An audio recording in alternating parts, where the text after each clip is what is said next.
दूसरा प्रश्न, भगवान जब तक आप कोई चमत्कार न दिखाएं, मैं आपको भगवान कैसे मानूं? कन्हैयालाल।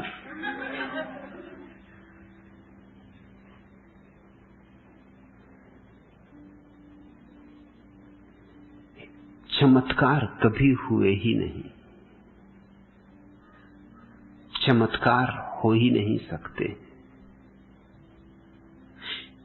चमत्कार का अर्थ होता है जीवन के नियम के विपरीत कुछ होना, जो कि असंभव है। जीवन का नियम यानी परमात्मा, परमात्मा के विपरीत कुछ कैसे हो सकता है? जो भी होगा उसके अनुकूल होगा। जो भी होता है धर्म के नियम के अनुकूल होता है। हां, तुम्हारी समझ में ना आ पड़ता हो नियम, यह बात और, तुम्हें चमत्कार जैसा लगे, यह बात और। लेकिन चमत्कार न कभी हुए हैं न कभी होंगे। लेकिन तुम्हारे अज्ञान का शोषण किया जा सकता है। कन्हैयालाल, तुम किसी मदारी की तलाश में हो तो चले जाओ सत्य साईं बाबा, राख वगैरह निकाल के बता देंगे, चमत्कार हो जाएगा। स्विट्जरलैंड में बनी हुई घड़ियां निकाल के बता देंगे, चमत्कार हो जाएगा। पता नहीं ये कैसी सरकार है, तस्करों को पकड़ती, सत्य साईं बाबा को क्यों नहीं पकड़ती? ये तो तस्करी हुई। स्विट्जरलैंड में बनी हुई घड़ियां कोई आदमी निकाले, ये तो तस्करी हुई।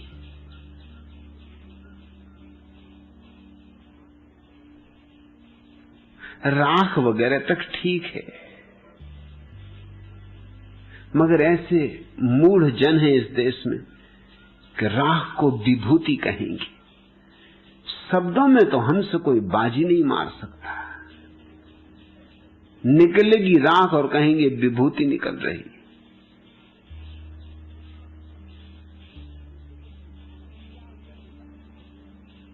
चमत्कार गढ़े जाते हैं क्योंकि मूढ़ों को प्रभावित करने का और कोई उपाय नहीं है।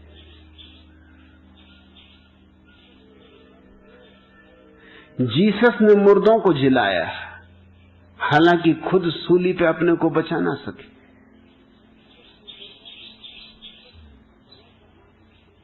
जीसस ने अंधों को आंखें दी,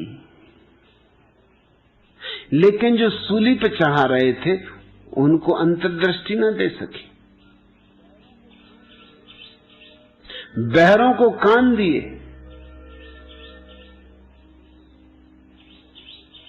लेकिन यहूदी धर्मगुरुओं को कान न दे सके।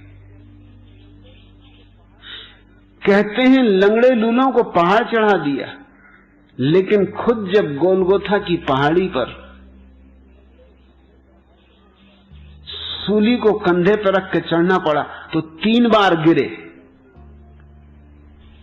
पांव लहू लुहान हो गए। लंगड़ों लूलों को पहाड़ चढ़ा दिया, खुद गोलगोथा की छोटी सी पहाड़ी, टीला ही कहना चाहिए, पहाड़ी भी नहीं, उस पे भी चढ़ने में 3 बार गिर गए।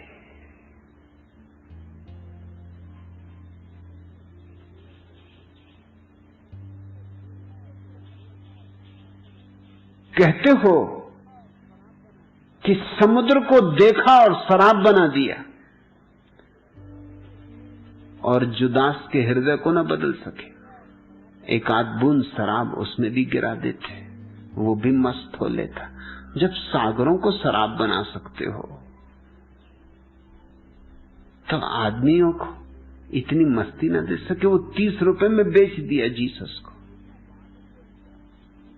ये कहानियां बाद में गढ़ी जाती। 3 दिन के बाद पुनरुज्जीवित हो गए।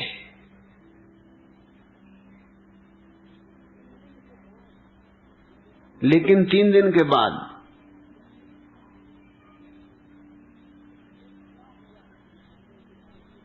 फिर क्या हुआ? ईसाइयों के पास कुछ कथा नहीं कि 3 दिन के बाद पुनरुज्जीवित तो हो गए, फिर क्या हुआ, फिर कहां गए, फिर क्या करते रहे।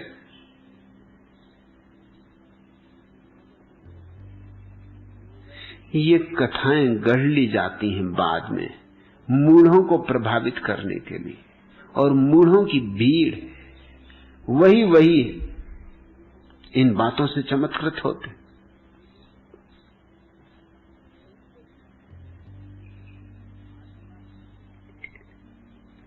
आदिवासी इलाकों में ईसाइयों का काफी प्रभाव है, क्योंकि आदिवासी सीधे साधे लोग हैं, उनको छोटी मोटी बातों से प्रभावित किया जा सकता है।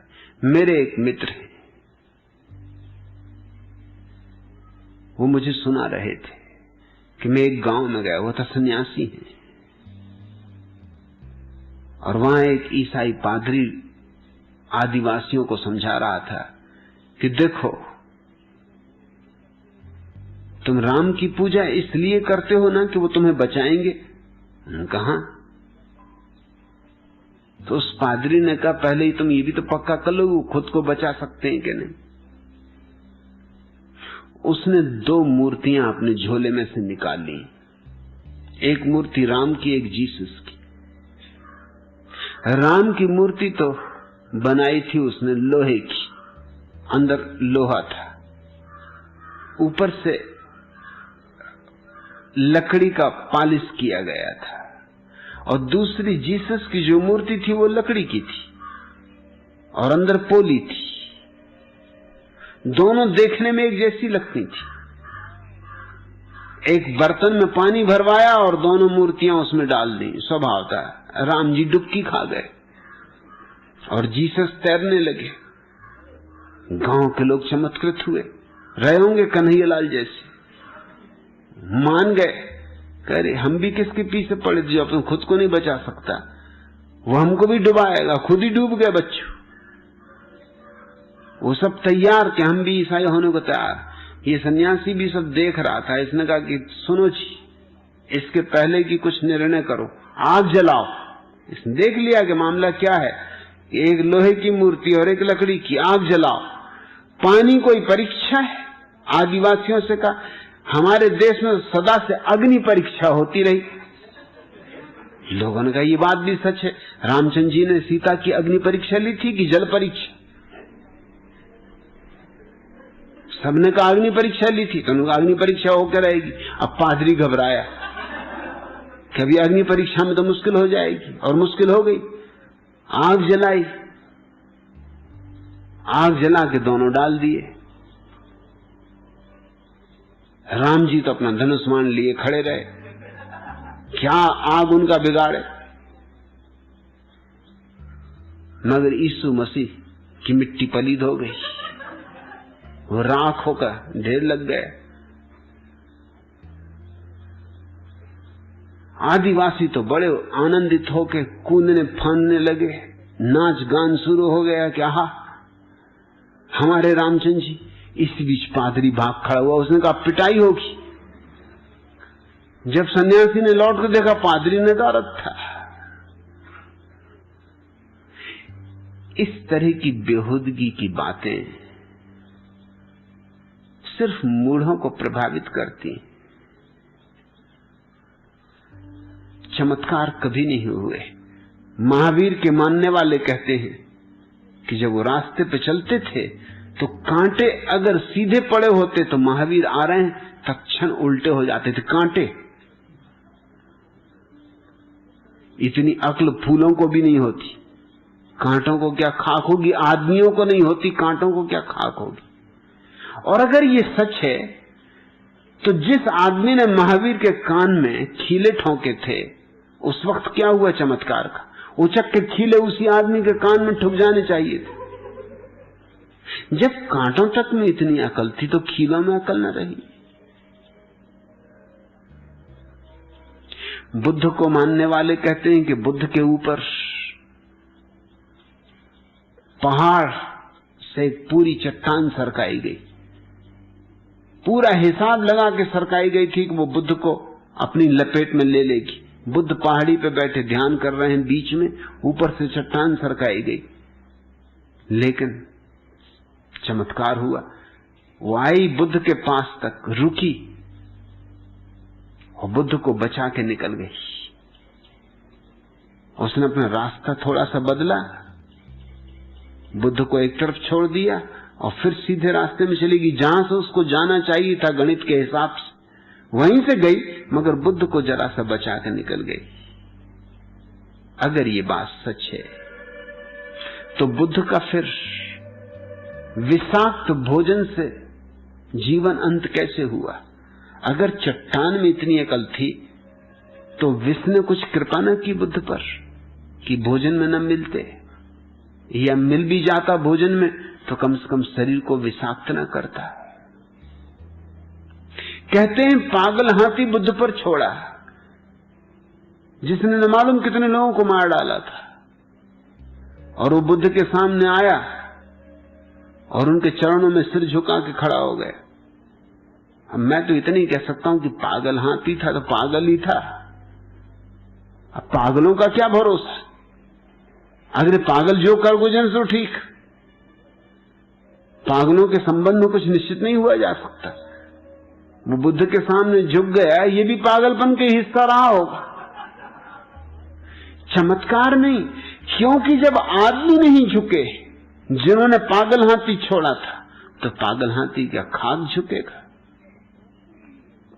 लेकिन ये कहानियां पीछे गढ़ी जाती। बुद्ध का जन्म हुआ तो वो खड़े खड़े पैदा हुए मां के पेट से, खड़े खड़े। अब ऐसे लोग कोई साधारण ढंग से पैदा होते? मां भी खड़ी थी, वो फूल तोड़ रही थी वृक्ष से, तब अचानक बुद्ध एकदम से टपक पड़े। जरा दर्द नहीं हुआ, दर्द वगैरह होता तो वो भी लेट जाती, वो फूल तोड़ती रही और बुद्ध एकदम से टपक पड़े। इतने तक मामला हल नहीं हुआ। अरे जब कहानी ही लोग गढ़ते हैं तो फिर क्या कंजूसी करनी? फिर वो 7 कदम चले भी, इतना ही नहीं, अरे जब बात ही करनी तो फिर पूरी हो जानी चाहिए। 7 कदम चल के आकाश की तरफ देख के हाथ उठा के उन्होंने कहा कि मुझ जैसा बुद्ध ना तो पहले कभी हुआ है, न बाद में कभी होगा, मैं परम बुद्ध हूं। इसकी घोषणा की, गर्जना की, आकाश थर्रा गया, पृथ्वी डोल गई।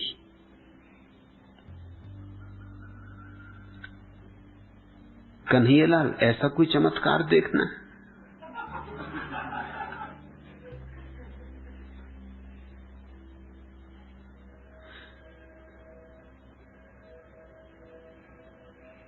इस तरह की मूर्खतापूर्ण बातें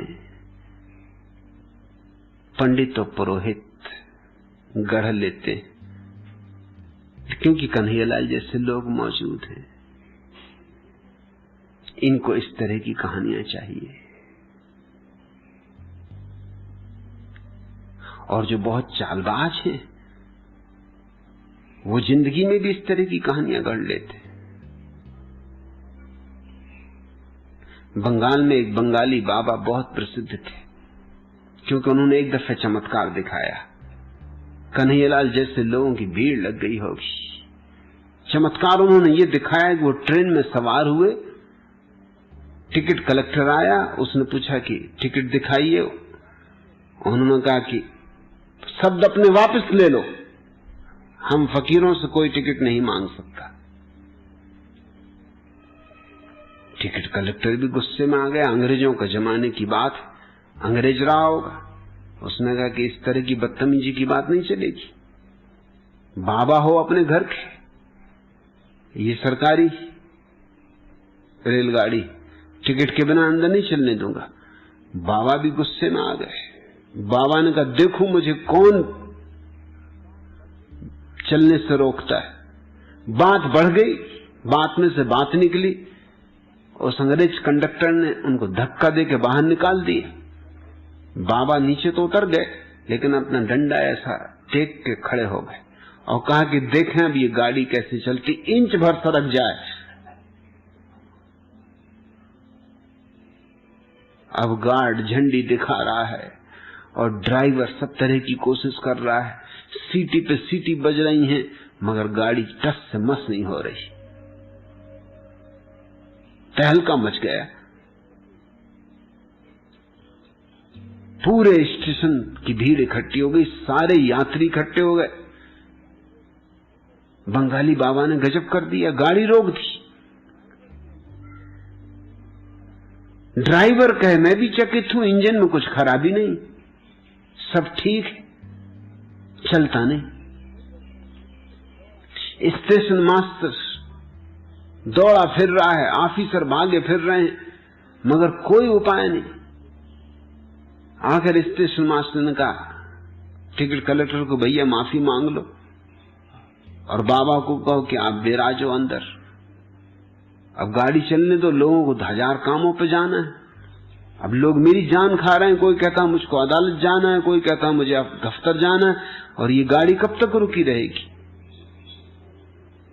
पहले तो आनाकानी की टिकट कलेक्टर ने, लेकिन जब देखा कि मारपीट की नौबत खड़ी हो गई, भीड़ इकट्ठी हो गई, भीड़ ने कहा पिटाई कर देंगे, हमारे साधु महाराज का तुमने अपमान किया, माफी मांगो। जबरदस्ती माफी मंगवाई, लेकिन बंगाली बाबा ने कहा कि पहले नारियल लाओ। जब तक नारियल नहीं चढ़ेगा बाबा भी गाड़ी नहीं चढ़ेगा। जल्दी भागा भाग की गई, कहीं से नारियल लाया गया, नारियल मिठाई फूल चरणों में चढ़ाए का माफी मांगो, पैर छुओ, और आइंदा ख्याल रखना कभी किसी फकीर को टिकट मत पूछना, पूछोगे टिकट खतरा हो जाएगा। फिर बाबा गाड़ी में प्रविष्ट हुए और गाड़ी चली। ये बंगाली बाबा ईमानदार आदमी थे। जिंदगी भर लोग उनसे पूछते रहे कि राज क्या था, आपने किस तरकीब से गाड़ी रोक दी। मरते वक्त उन्होंने कहा अब तो मैं मर ही रहा हूं, अब सच्ची बात बता दूं। सच बात यह है कि टिकट कलेक्टर, गार्ड और ड्राइवर तीनों को मैंने रुश्वत दी थी। ये तीनों मेरे आदमी थे। अब फिर गाड़ी रुकने में क्या दिक्कत है। और एक दफे ये चमत्कार दिखाना था, दिखा दिया कि सारे बंगाल में शोहरत फैल गई, हजारों लाखों लोग आते थे बंगाली बाबा के दर्शन करने।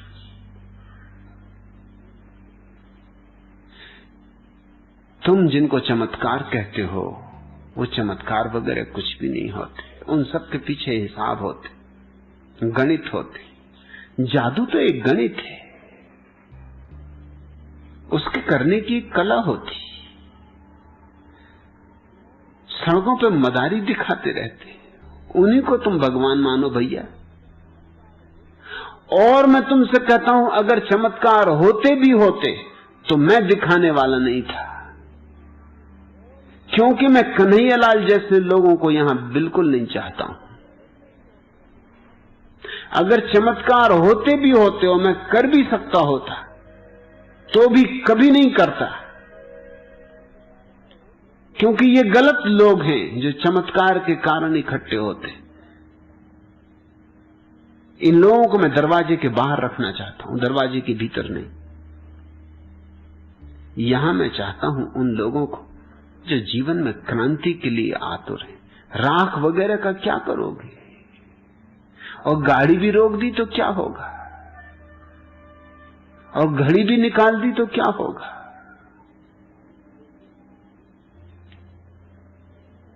इन सब बेवकूफी की बातों में मुझे उत्सुकता नहीं। हे कन्हैयालाल, हे देवकी नंदन, हे मुरली वाले, भैया गौएं चराओ। यहां कहां आ गए, कोई डेयरी खोल लो, अटरली बटरली अमूल बटर बेचो, कुछ ढंग का काम करो। यहां कहां, ये तुम्हारे लिए जगह नहीं।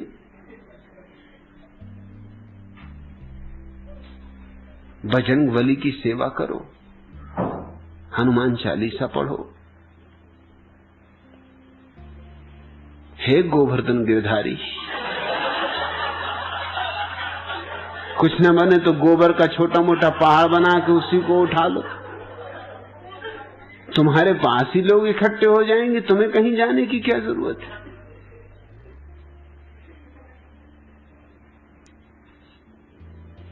ये चमत्कार की आकांक्षा भारत के आलस्य, बेईमानी, सुस्ती, काहिलपन का सबूत है और कुछ भी नहीं। अपने पे भरोसा नहीं रहा है, इसलिए हर उल्टी सीधी चीज पे भरोसा लाने की कोशिश की जा रही। आत्म भरोसा खो गया है, आत्मा पे श्रद्धा खो गई, इसलिए ताबीज, राख, गंडे, इस तरह की चीजों पर भरोसा आ रहा है। एक काहिल सुस्त आदमी अपने मित्र से कह रहा था कि देखो ईश्वर भी कैसे कैसे चमत्कार करता है और कैसे कैसे मेरी मदद करता है। मुझे कुछ पेड़ काटने थे और तूफान ने आके मेरी समस्या हल कर दी। फिर मुझे कूड़े करकट का एक ढेर जलाना था और बिजली गिरी, वह भी समाप्त हो गया। यह सुनकर उसका मित्र बोला, भैया अब आपका अगला प्रोग्राम क्या है? वह व्यक्ति बोला, इस बार मैंने आलू की खेती करवाई है, अतः उन्हें निकलवाने के लिए भूचाल का इंतजार कर रहा हूं।